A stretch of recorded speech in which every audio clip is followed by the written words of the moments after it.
आज हम सरल रेखा के बाद 3D में जो समतल है उसकी बात करेंगे और कुछ प्रॉब्लम भी सॉल्व करेंगे। तो सबसे पहले समतल प्लेन क्या होता है इसकी बात करेंगे। तो इसके लिए समतल के लिए हमें जो चीज़ों की आवश्यकता होगी उन पर ज़रा गौर करते हैं। समतल का मतलब एक क्षेत्र से है, जैसे ये कोई समतल है। समतल तो अनंत इस तरह आगे पीछे होगा तो कुछ बना देंगे आप। ये समतल है और समतल की समीकरण अगर हमें लिखनी है तो हमें हमेशा इसके परपेंडिकुलर में एक वेक्टर n है उसको लेना होगा और साथ में एक पॉइंट जो उस पर सिचुएटेड होगा। लेट ये पॉइंट है x1 y1 z1 जो समतल पर स्थित है और n वेक्टर हमें पता है जो उसके परपेंडिकुलर है और जो r होगा जो आप जनरल जिसका बिंदु पथ निकालते हैं वो मानना है हमेशा x y z। तो अब हमें जब भी इसकी समीकरण डिफाइन करनी है तो हमें इसके परपेंडिकुलर में वेक्टर की आवश्यकता होगी और उस पर सिचुएटेड एक पॉइंट। इन दो चीज़ों के आधार पर हम हमेशा समतल की समीकरण लिख लेते हैं। यानी हमें n की बात हमें करनी है, इससे इसी का एंगल और भी चीज़ें गवर्न होंगी। तो आपको ये विशेष ध्यान देना है कि समतल के परपेंडिकुलर में एक वेक्टर हमें पता हो और उस पर सिचुएटेड एक पॉइंट पता हो तो आप हमेशा डिफाइन कर लेंगे इसे। जो n वेक्टर है और r माइनस ए वेक्टर अगर मैं मिलाऊंगा इधर तो ये पोजीशन वेक्टर r है और ये a मान लीजिए इसे कैपिटल। तो जो r माइनस ए है ये आपका r माइनस ए वेक्टर n के परपेंडिकुलर होगा, क्योंकि n तो सभी के परपेंडिकुलर है पूरे समतल की और r माइनस ए वेक्टर समतल पे होगा। तो हम ये कह सकते हैं कि r minus a is perpendicular to n। यानी हमें इतनी चीज़ों की बात करनी है, इसकी समीकरण जब डिफाइन करनी है। यहाँ से अब हम इसे कह सकते हैं कि r माइनस ए और डॉट n क्या होगा 0। अब हम n से अलग अलग मल्टीप्लाई करेंगे तो r dot n minus a dot n vector equal to 0। तो यहाँ से हम इसे कह सकते हैं r डॉट n बराबर a डॉट n। तो ये आपकी इक्वेशन हो गई समतल की और ये वेक्टर फॉर्म है इसकी, ये वेक्टर फॉर्म कहलाएगी। और यहीं से हम कार्टेशियन फॉर्म में भी जाएंगे और r डॉट n इस फॉर्म में अगर दिया है तो इससे कंपेरिजन कराएंगे। और अगर बेसिकली अगर देखा जाए तो जब वैल्यू गिवन होगी इसकी तो यहाँ इस तरह गिवन होगा r डॉट n, n में कोई वेक्टर दिया होगा, लेट ये मान लें कुछ भी, और a डॉट n की जगह एक न्यूमेरिकल वैल्यू दी होगी, मान लीजिए 13 है। तो इस तरह गिवन होगा वेक्टर फॉर्म में। तो आप कंपेयर करा के n उससे ढूंढेंगे और a डॉट n आपको पता रहेगा। तो अब इसमें हम इसकी कार्टेशियन फॉर्म की बात करते हैं। यानी जब भी समतल की इक्वेशन आपको लिखनी है तो उसके परपेंडिकुलर वेक्टर और उस पर सिचुएटेड एक पॉइंट आपको हमेशा चाहिए होगा। तो अब इसमें हम आगे बढ़ते हैं और कार्टेशियन फॉर्म पे बात करते हैं इसकी। तो r डॉट n बराबर a डॉट n से ही देखते हैं कैसे आएगी इक्वेशन n वेक्टर। तो हम r को तो हमेशा कभी भी तोड़ेंगे तो ये आएगा आपका x, y, z। इसी का बिंदु पथ आप निकाल लें। ए वेक्टर हमें गिवन होगा और n गिवन होगा। तो इनको मान लीजिए वेक्टर a है x1 y1 z1 और n वेक्टर है n1 n2 n3 कुछ भी मान लें। तो अब जब हम यहाँ वैल्यू रखेंगे r डॉट n और a डॉट n की तो ये आपका इस तरह आएगा r डॉट n, इसका डॉट लेते हैं तो x डॉट n, अब डॉट तो यहाँ होगा नहीं, वेक्टर वेक्टर का है, कोफिशिएंट का मल्टीप्लाई हो जाएगा। तो x n1 y n2 और z n3 equal to a dot n की जो वैल्यू होगी वो होगी n1 x1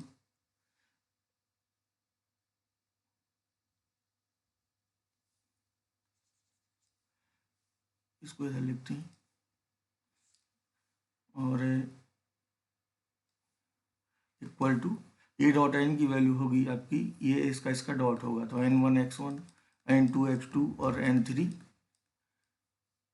z1, ये z1 ये इधर आएगा y1 n2 सॉरी तो ये z1 n3। तो बेसिकली हमें इसकी और ये एक न्यूमेरिकल वैल्यू होगी पूरी। तो हम इसको नए वेरिएबल के हिसाब से, अब इसकी जगह हम कोई क्वांटिटी मान लेते हैं, न्यूमेरिकल वैल्यू है। यहाँ से आपका आ जाएगा sorry n1x plus n2y plus n3z equal to कोई कांस्टेंट d। अब ये और अभी जनरलाइज हो सकता है, तो इसके लिए हम फिर n1 n2 n3 ना मान के इसको हम ABC भी कह सकते हैं। तो इस फॉर्म में भी आपने समीकरण लिखी देखी होगी, तो उससे कोई दिक्कत नहीं है। जो भी कोफिशिएंट होगा उसका XYZ का वही n होगा। तो CZ plus D equal to plus D equal to 0, AX plus BY plus CZ plus D ये मान सकते हैं। इससे हम तीन वेरिएबल, एक्चुअल में अगर बात की जाए तो इसमें तीन ही अननोन होते हैं। इधर चार दिख रहे हैं ABCD, लेकिन तीन ही होंगे, क्योंकि हम D से डिवाइड करके यहाँ चार अननोन से तीन में जा सकते हैं। हम इस तरह भी समतल की समीकरण लिख सकते हैं in general, λ1x λ2y λ3z equal to कोई कांस्टेंट D, या यहाँ 1 आ जाएगा। अगर डिवाइड कर देंगे तो -1 हो जाएगा। ये D की वैल्यू डिवाइड करके A/D B/D और C/D को λ1 λ2 λ3 मान लेंगे। सिर्फ ओरिजिन से जब जाएगा समतल तभी हम इसको नहीं ले पाएंगे, अदरवाइज ले सकते। तो यहाँ से निष्कर्ष ये निकलता है अब कि जो आपको याद रखना है, अगर समतल इस फॉर्म में दिया है AX plus BY plus CZ plus D equal to 0, तो जो ABC होंगे XYZ के कोफिशिएंट A, B और ये C,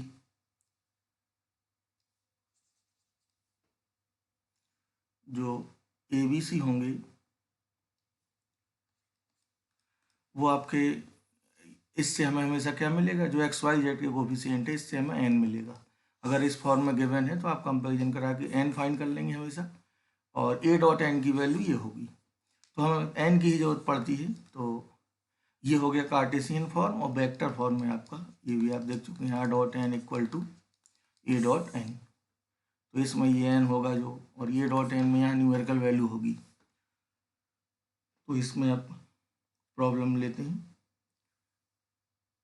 तो सबसे पहले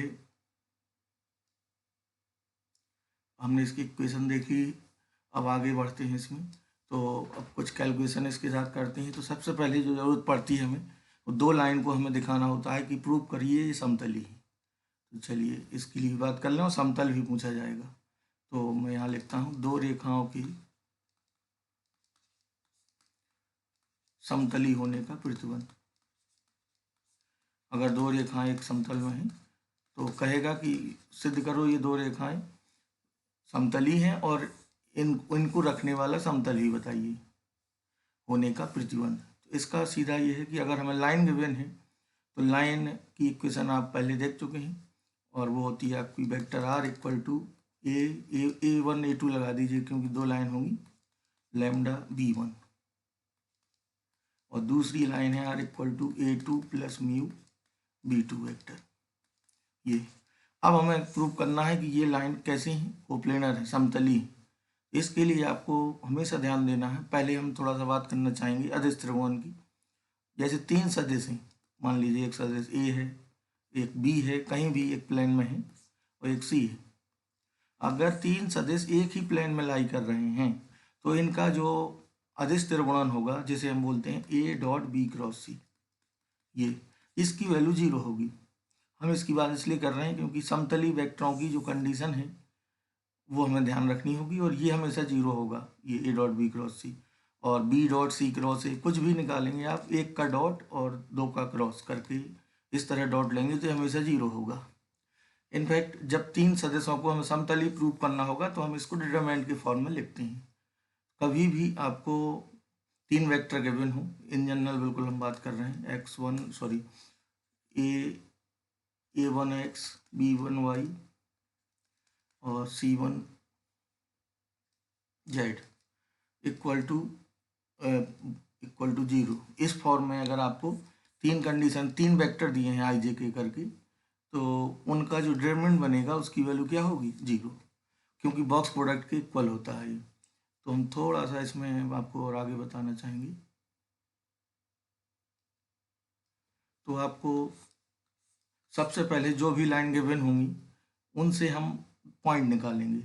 लाइन पर सिचुएटेड एक पॉइंट A1 होगा जो लाइन मैंने मानी थी, और एक A2 होगा दूसरी लाइन पे, और इस तरह होंगी दो लाइन एक ही समतल में होंगी ये।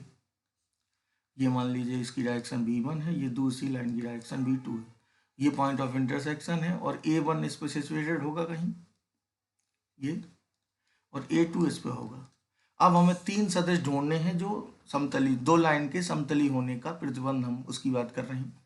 तो a2 माइनस a1 वेक्टर हम मिला देंगे, ये भी उसी समतल में होगा, और b1 और b2 भी उसी में लाई करेंगे। तो हम ये कह सकते हैं कि b1 b2 और a2 माइनस a1 ये एक वेक्टर माना जाएगा, ये और ये समतली होंगे, और अगर ये समतली हैं तो इनका बॉक्स 0 होगा। बॉक्स प्रोडक्ट को हम ऐसे भी डिनोट करते हैं,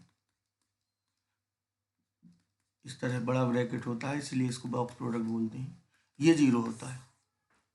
तो इसमें बस सीधा है, आपको जब भी दो रेखाओं समतली प्रूव कराएगा तो आप a2 माइनस a1 और b1 b2 आपको गिवन होगा, ये सब्ट्रैक्ट करके निकल आएगा और इसका सारणिक 0 दिखाएंगे। अगर ये सारणिक 0 आएगा तो प्रूव हो जाएंगे। अब इस समतल की इक्वेशन भी पूछता है, तो समतल की इक्वेशन के लिए आपको जहाँ पे ये हैं आप उस पर स्थित एक पॉइंट निकाल लेंगे, चाहे आप a1 ले लें या a2 ले लें। समतल के लिए जो n होगा वो b1 क्रॉस b2 से मिल जाएगा, तो उनको रखने वाला समतल हम इजीली पा जाएंगे। अब एक उदाहरण करते हैं इस पर, और 3 पॉइंट से जाने वाला समतल हो या 4 बिंदु दिए होने समतली प्रूव करना हो, तो चलिए इस पर ही बात कर लें। 4 बिंदुओं की समतली होने के लिए क्या कंडीशन होगी, देखिए 4 बिंदु गिवन होंगे, कहेगा कि प्रूव करिए ये एक ही समतल में है चारों बिंदु, और उस समतल की समीकरण भी निकालिए। तो हम ये बात करेंगे, और इसी में बात करेंगे कि 3 बिंदुओं से जाने वाला समतल कैसे फाइंड करते हैं। ठीक है, लेट 4 पॉइंट हैं जो आपको गिवन है, वो हैं ABCD। ठीक है, ABCD, इनके कोऑर्डिनेट हैं x1 y1 z1, ये आपका x2 y2 z2, x3 y3 z3 और x4 y4 z4, ये 4 पॉइंट हैं। अब हमें इन्हें रिलेट करना है आपस में। सबसे पहले तो 3 से जाने वाला हम समतल कैसे निकालेंगे, उसके बाद इन्हें समतली कैसे प्रूव करेंगे। तो पहले तो अगर आपको सिर्फ समतली दिखाना है इन्हें 4 को, तो आप ऐसा करेंगे, किसी एक को फिक्स करके, मान लिया ए को हमने फिक्स कर लिया तो AB निकालेंगे, AC निकालेंगे, और किसी एक को फिक्स आप कर सकते हैं। तो इनका हम बॉक्स प्रोडक्ट 0 दिखाएंगे। अगर ये 0 होगा तो ये चारों पॉइंट एक ही समतल में होंगे। 4 से हम 3 वेक्टर बनाएंगे घटा के ये, और इनसे इनका बॉक्स प्रोडक्ट जो भी आएगा उसको 0 के इक्वल दिखाएंगे, ये तीनों कोफिशिएंट आएंगे, और इससे आपका प्रूव हो जाएगा कि ये 3 बिंदु, जो चारों बिंदु हैं समतली हैं, और इनको रखने वाला समतल फाइंड करना होगा। तब हमें इसके लिए एक दूसरी कंडीशन है, उस पर बात करते हैं। तो एक उदाहरण ले लेते हैं न्यूमेरिकल। तो इसमें प्रूव करना है कि बिंदु 0 -1 0, 2 1 -1, 1 1 1 और 3 3 0 समतली है। ये एक ही समतल में है, ये हमें प्रूव करना है।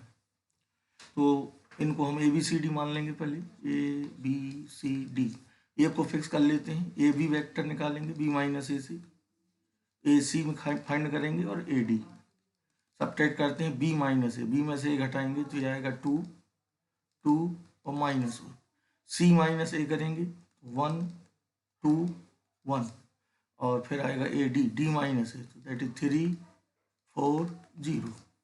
अब इनका डिटर्मिनेंट दिखाएंगे, तो डेल्टा मान लेते हैं पहले से, तो 2 2 -1 1 2 1 3 4 0, एक्सपांड कर देंगे इसे। एक्सपांड करेंगे तो ये आएगा आपका 0 -4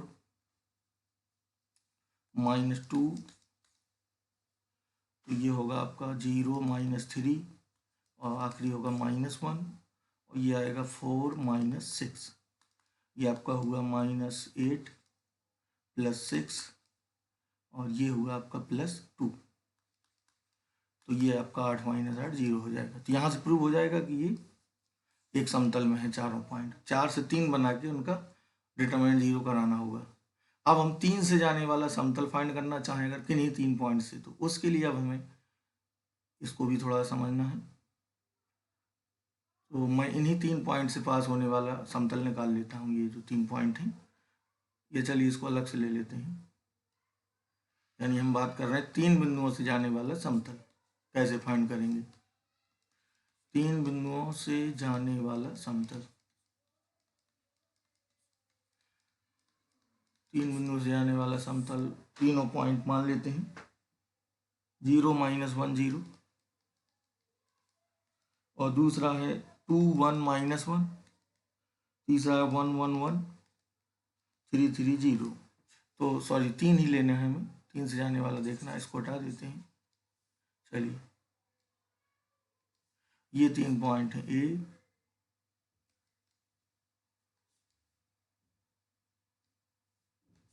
बी और ये सी, इनको ए बी सी मान लेते हैं। जब भी हमें 3 से जाने वाला समतल हो तो चौथा पॉइंट आप मान लेंगे ओ, और वो होगा आपका वही जो मूविंग पॉइंट होता है आर एक्स वाई जेड।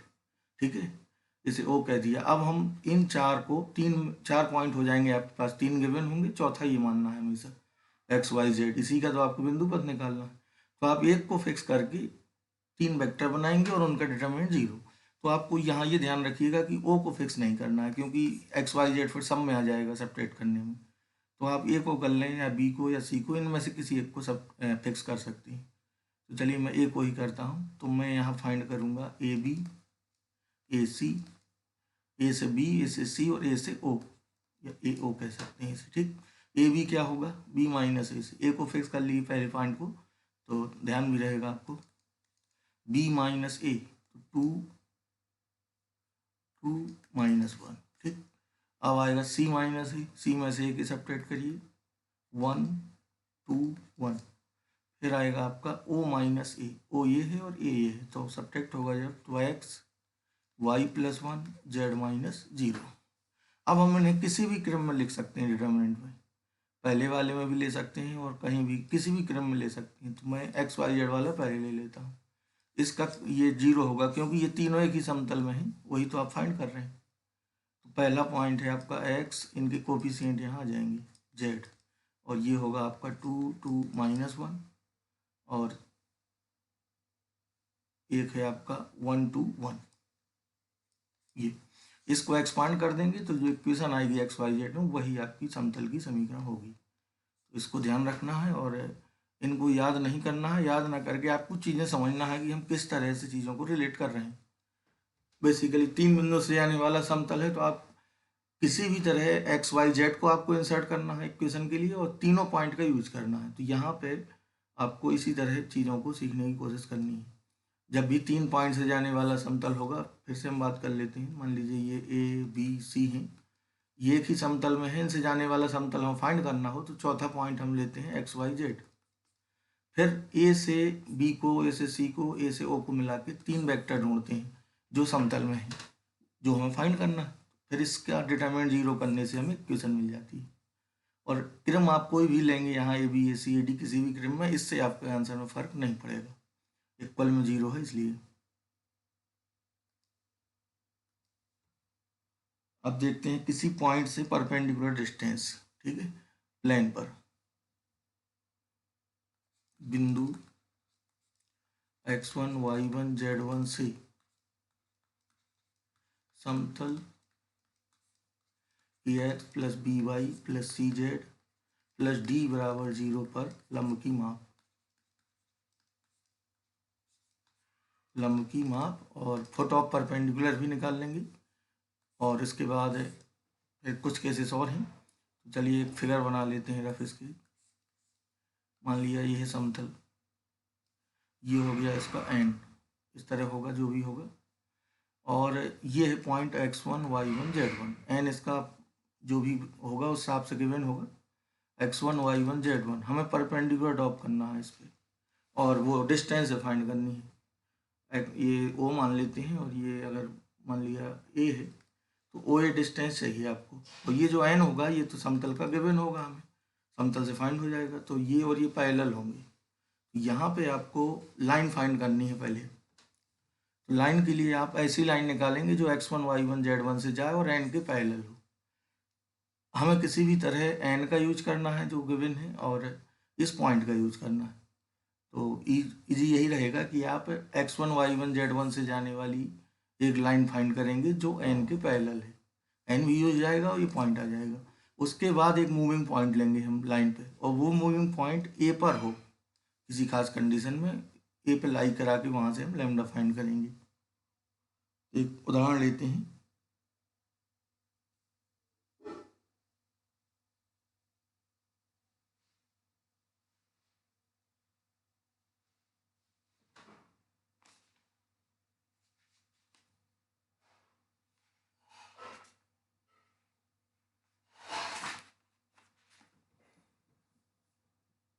तो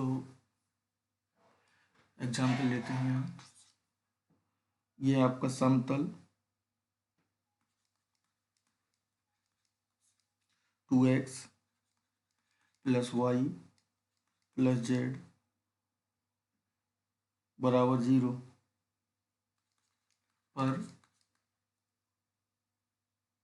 3,5,7 से लंब डालना है। तो यहाँ पे एक रफ स्केच आप बना लेंगे। पॉइंट है आपका 3, 5, 7, इससे परपेंडिकुलर ड्रॉप करना है इस प्लेन में। इस प्लेन का एन क्या होगा? सबसे पहले एन लिखेंगे आप 2, 1, 1 x y z t coefficient चिन्ह सहित, और 3, 5, 7 तो इधर होगा, हमें ये परपेंडिकुलर ड्रॉप करना है यहाँ से। तो इसका सीधा सीधा इसके लिए तो डायरेक्ट फार्मूला है, और परपेंडिकुलर डिस्टेंस के लिए डायरेक्ट फार्मूला है। और अगर हमें लाइन भी पूछे इसकी, तो आप इससे जाने वाली लाइन और जो इसकी यानी उसकी जो समतल है जिसके लंबवत है ये एन की इक्वेशन भी अगर पूछेगा, यानी 3, 5, 7 से जाने वाला जो लंब है उसकी इक्वेशन, तो आप उसके लिए ये पॉइंट हो जाएगा और ये डायरेक्शन हो जाएगी।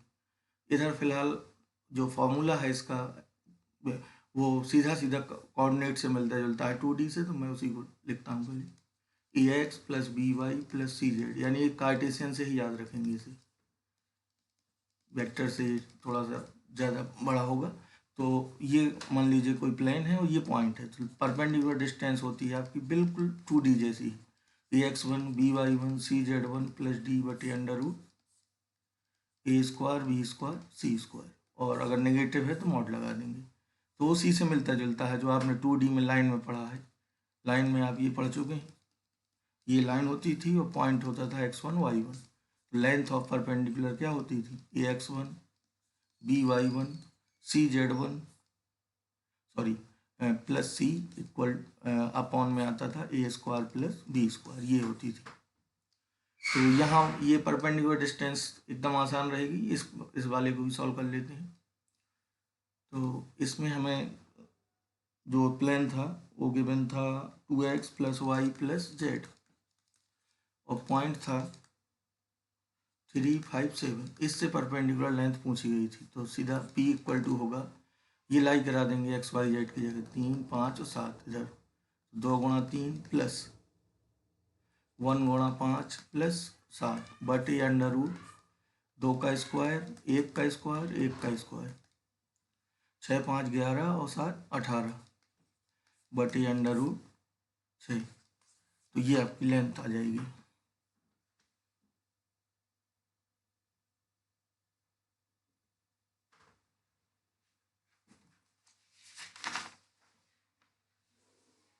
अब आगे चलते हैं, अंतःखंड के रूप में समतल की समीकरण देखते हैं, और कुछ पर्टिकुलर जो समतल होते हैं उनकी इक्वेशन भी देखना है। तो सबसे पहले हम बात कर लेंगे, दो समतल हैं, ये कैंसिल कर दीजिए इसको। तो सबसे पहले हम लेते हैं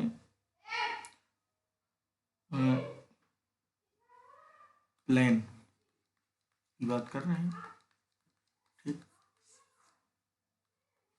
अब हमें अगर इमेज पॉइंट भी फाइंड करना है इधर, तो उसके पहले हम अंतःखंड वाली बात कर लेते हैं, ठीक है। तो यदि समतल द्वारा x, y और z अक्ष पर, यदि समतल द्वारा x, y, z अक्ष पर काटे गए अंतःखंड काटे गए अंतःखंड क्रमशः ABC हों। अक्षों पर समतल द्वारा XYZ अक्ष पर काटे गए अंतःखंड ABC हों, तब समतल की समीकरण हमें लिखनी है। तब समतल की समीकरण के लिए मान लिया समतल मान लेंगे, माना तो इसको हम यानी समतल जिस तरह से 2D में आपकी लाइन अंतःखंड काटती थी तो वहाँ इक्वेशन थी x/a y/b = 1, ये आप पढ़ चुके हैं। बिल्कुल इसी को आप यहाँ पर भी एक्सटेंड कर सकते हैं और जो इक्वेशन आएगी मैं उसको भी लिख देता हूँ x/a y/b z/c = 1, ये रहेगी। कैसे आएगी इसको भी देखते हैं। तो हम यहाँ पे 3 पॉइंट ढूंढेंगे, उनसे जाने वाला समतल निकालेंगे। इसको याद भी रखना है आपको एज ए फॉर्मूला, और बाकी हमें 3 बिंदुओं से जाने वाला समतल यहाँ पे निकालना होगा। तो अंतःखंड फॉर्म में यानी ये इक्वेशन कैसे आएगी हम इसकी बात कर रहे हैं। तो इसके लिए हम ये कह सकते हैं कि x अक्ष पर इसका अंतःखंड कितना है, x अक्ष पर a अंतःखंड है, x अक्ष पर a अंतःखंड है, इसका मतलब ये a 0 0 से जाएगा। इसी तरह y अक्ष पर अंतःखंड है b, तो ये 0 b 0 से जाएगा। तीसरा है z अक्ष, तो ये आपका 0 0 c से जाएगा। अब हमें समतल निकालना है इन 3 बिंदुओं से जाने वाला। तो इसके लिए हम सीधा चौथा पॉइंट ले लेंगे, और 3 वाला भी हमने देखा था, a 0 0, b पॉइंट हो गया 0 b 0 और c हो गया आपका 0 0 c। इनसे जाएगा समतल, वहीं कट कर रहा है इसी। तो एक पॉइंट हम मान लेते हैं इस केस में o, और o है मान लीजिए आपका XYZ, ये हमेशा यही लेना है। अब हम a को फिक्स करते हैं, AO वेक्टर निकालते हैं, AB और AC। O माइनस ए से AO क्या आएगा, O में से A के सब्ट्रैक्ट होंगे तो x minus a y z, और B में से A सब्ट्रैक्ट करिए माइनस a b और 0, C में से A सब्ट्रैक्ट करेंगे तो माइनस a 0 और तीसरा आएगा आपका C। ठीक, अब इनका डिटर्मिनेंट क्या होगा 0, तो डिटर्मिनेंट में रख के इसको एक्सपांड करेंगे तो वही इक्वेशन आएगी।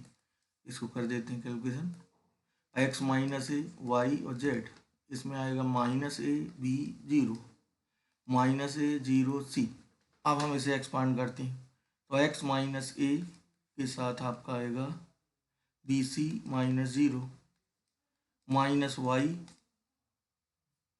माइनस ए सी प्लस 0, और तीसरा है आपका z, और इसके साथ आएगा प्लस ए बी 0, ये प्लस ए बी हो जाएगा इक्वल टू 0। अब मल्टीप्लाई करिए, x b c a b c plus y a C plus z a b बराबर 0। ए बी सी को इधर लाइए, एक्स बी सी और y a c z a b बराबर हो गया आपका ए बी सी। अब आप ए बी सी से डिवाइड कर देंगे, both side a b c से दोनों तरफ भाग दे देंगे, तो ये आपका आ जाएगा बी सी कैंसिल होगा, ए बार बचेगा अपॉन में। तो यहाँ से इक्वेशन आएगी x upon a y upon b और z upon c equal to 1। तो ये अंतःखंड के रूप में आपकी समतल की समीकरण हो जाएगी।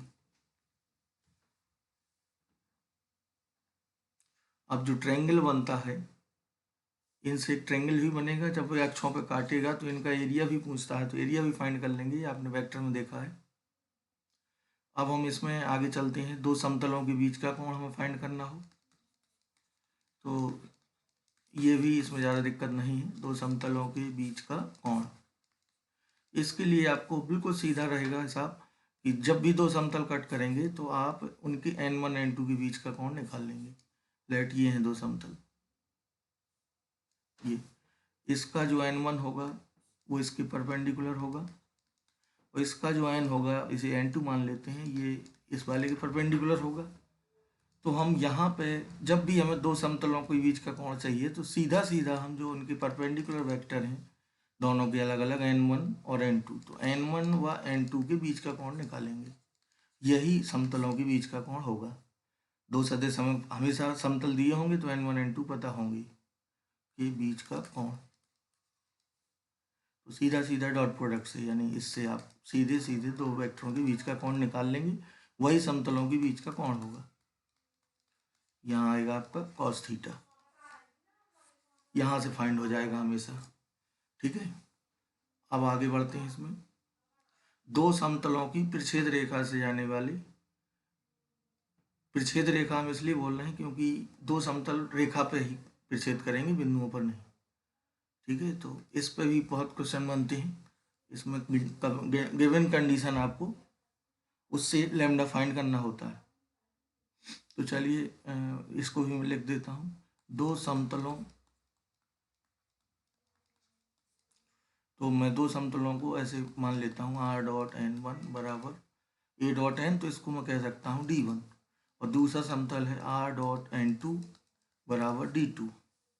दो समतलों इतने व इतने, ये दोनों हैं, के प्रतिच्छेद रेखा से, दो समतलों की प्रतिच्छेद रेखा से गुजरने वाले समस्त समतल, गुजरने वाले समतलों का निकाय भी कह सकते हैं। System of plane passing through the point of intersection of two planes, समतलों का समूह भी कह सकते हैं, इसे फैमिली है। तो चलिए इसके लिए, जैसे ये एक समतल हमने ये लिया, एक समतल ये है मान लीजिए, तो ये यहाँ पे इंटरसेक्ट कर रहे हैं, तो इससे कई समतल आपके पास हो सकते हैं, इससे कई समतल निकल सकते हैं। तो उन समतलों को हमें सबको अगर एक साथ लिखना है, यानी इन जनरल इनका वो लिखना है कि इन सभी समतलों का पूरा फैमिली क्या होगी कंबाइंड, तो हम बिल्कुल सीधा सीधा याद रखते हैं कि हमें दो समतल गिवन होंगे, तो आपको ये लगाना है हमेशा पहला समतल, कोई भी पहला मानिए, प्लस लैम्डा गुणा दूसरा समतल बराबर 0। यहाँ से आपको अभीष्ट समतल मिल जाएगा जो इनसे गुजर रहा है। लैम्डा के कई मानों के लिए वो पूरे पूरे इक्वेशन जो सभी मिलेंगे समतल, उन सबको डिनोट करेगा ये। कोई पर्टिकुलर समतल अगर पूछेगा तो फिर उसके लिए हमें एक कंडीशन और देगा, तो वहाँ से हम लैम्डा फाइंड कर लेंगे। तो हमेशा आपको जब भी दो समतलों का परिच्छेद रेखा से जाने वाले समतल पूछे हो, तो पहला समतल प्लस लैम्डा गुणा दूसरा समतल बराबर 0। इसके बाद गिवन कंडीशन से लैम्डा फाइंड करते हैं।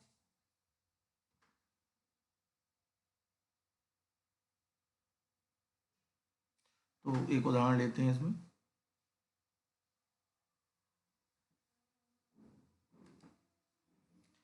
ये है उस समतल का समीकरण जो 1 1 1 से जाता हो, समतल x plus y plus z बराबर 6 एवं की परिच्छेद रेखा से गुजरता हो। चलिए,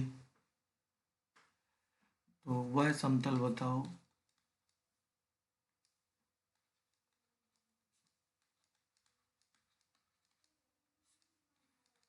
जो 1 1 1 से पास होता है, से जाए, तथा x plus y plus z बराबर 6 व 2x plus 3y plus 4z plus 5 बराबर 0 की परिच्छेद रेखा से गुजरे। प्रतिच्छेद रेखा बोलेंगे, यहाँ बिंदु नहीं बोलेंगे क्योंकि रेखा पर कट करेंगे, कि परिच्छेद रेखा से जाए। यानी एक पॉइंट हमें गिवन है कि इस पॉइंट से जा रहा है और दो समतलों की परिच्छेद रेखा से भी जा रहा है, से गुजरे, इससे होकर जाए। तो आप इसमें सीधा पहले एक जनरल जितने भी समतल पॉसिबल हैं वो अभी जो सूत्र हमने पढ़ा है, तो पहला समतल जो भी है कार्टेशियन से ही इसको लगाना है हमेशा, लैम्डा गुणा दूसरा समतल बराबर 0, इसमें रख देंगे। तो पहला समतल क्या है, बराबर में 0 बना लेंगे इधर। पहला समतल है x plus y plus z minus 6 lambda, दूसरा समतल है 2x plus 3y plus 4z plus 5 बराबर 0। तो ये हो गया वो अभी समतल, लेकिन ये कई समतलों को अभी प्रदर्शित कर रहा है क्योंकि लैम्डा के कई मान हो सकते हैं।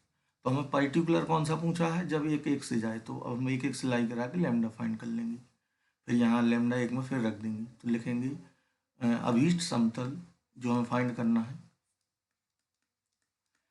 अभीष्ट समतल 1 1 1 से होकर जाता है,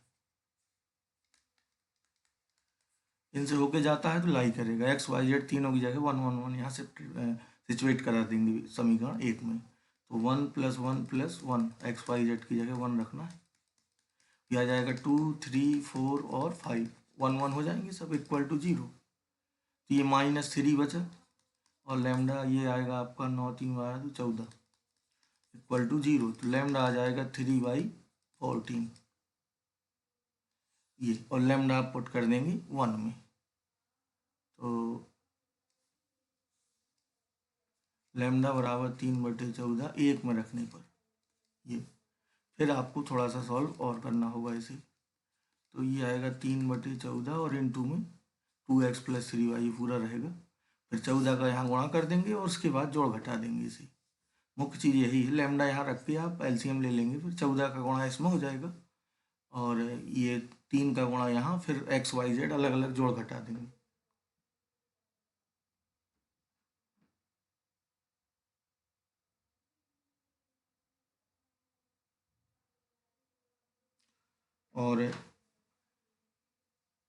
और आगे चलते हैं।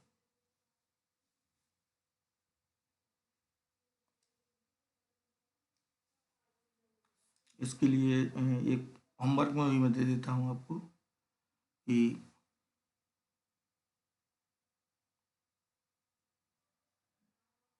मैं यहाँ लिख देता हूँ उस समतल का समीकरण जो दो समतलों की परिच्छेद रेखा से जाए और 2 1 3 से जाए। ठीक, तो वह समतल जो 2 1 3 से जाए, ये हमें गिवन है 2 1 3, तथा दो समतल और दिए हैं इनकी परिच्छेद रेखा से जाए। तो मैं सीधे समतल लिखता हूँ, ये है आपका 3 4z = 1 और दूसरा है 2x + y + 2z = 8। इन दो की परिच्छेद रेखा से जाए तो बस वही फिर लगाएंगे यहाँ पर, पहला समतल प्लस लैम्डा गुणा दूसरा समतल बराबर 0 और फिर ये लाई करा के 2 1 3 लाई करा के लैम्डा फाइंड करेंगे। आंसर भी मैं लिख देता हूँ उसका, 32x - 5y + 8z - 83 = 0। ये आ जाएगा। लैम्डा की वैल्यू भी लिखें अगर तो 10/3 आएगी। ठीक है, अब हम अंतःखंड की बात कर चुके हैं, दो समतलों का परिच्छेद समतल भी हो गया है और आगे बढ़ते हैं थोड़ा सा इसमें।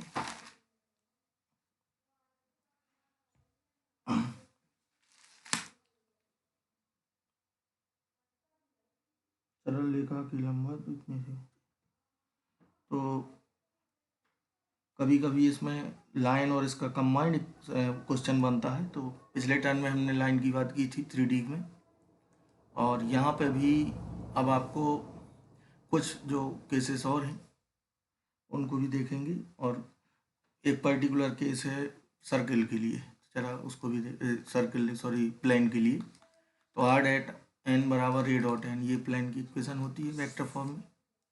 कभी कभी आपको परपेंडिकुलर डिस्टेंस दे देता है कि यदि मूल बिंदु 0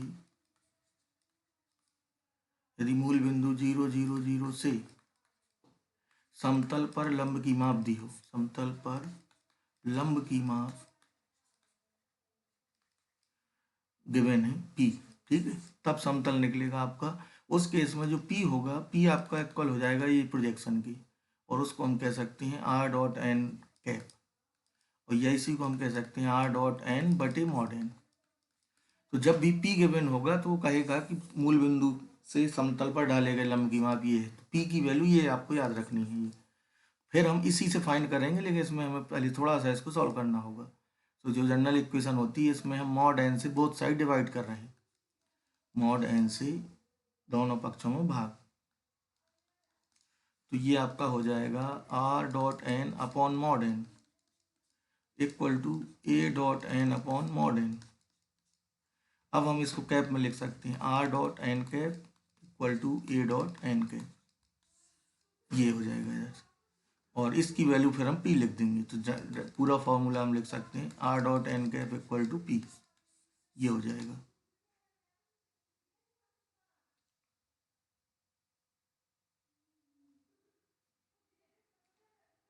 अब हम इसमें आगे सरल रेखा और अब कंबाइंड एक्सरसाइज करेंगे इसकी, और एनसीईआरटी के जो क्वेश्चंस हैं उन्हें भी लगाएंगे। तो थ्योरी वाला आपका यहीं पे खत्म होता है।